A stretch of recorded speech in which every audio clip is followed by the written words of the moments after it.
I've let this slide for far too long. Look, I'm not one of those who insists on fire and brimstone for everyone who commits a crime, but there are a lot of days when someone does break the law in Canada, and I want to smack some of the authorities upside the head for how they react to it. My current favorite is this guy in St. Catharines named James Cedar, who was caught on a security camera peeking into someone's living room and masturbating while watching two teenage girls. Naturally, their mother called the police, and not only was he charged with criminal harassment, but he voluntarily confessed. Kind of hard not to under the circumstances, but I digress. You'd think this would be an open and shut case, but for some reason the Crown Attorney dropped the charges, and the excuses being given for that are just getting dumber and dumber all the time.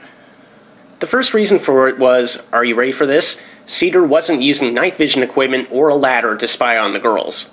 Exactly what difference does that make? Peeping on girls is peeping on girls, isn't it?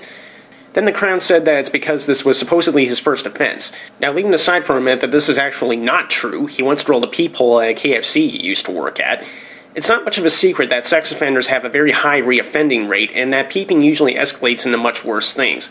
A great case in point is Paul Bernardo, another St. Catharines peeper who is now known as the worst serial rapist and murderer in Canadian history. But the one that takes the cake is one that was just made public in the last week. The Crown felt that there was no reasonable prospect for conviction. Did you catch that? Let's recap. James Cedar was caught on video, very clearly, snooping around his neighbor's yard, peeking through windows while he's playing with himself. He confessed to the police what he did. He left finger and face prints on the windows. What more does the Crown need? To actually be there when it happens? The scary thing is that at the rate this fucker's going, they might just get the chance. Ever since all of this started, the man has sued his victims for putting up that security camera, supposedly violating his privacy, has routinely harassed them, and put up cameras of his own, some of them pointing directly at the family's bed and bathrooms. The police have been very diligent about all of this, by the way, but when the local prosecutors don't know their asses from their elbows, not much is going to be done about this. The funny thing is that much of Ontario is asking these chuckleheads just what the hell they're waiting for, and no one seems willing to answer that.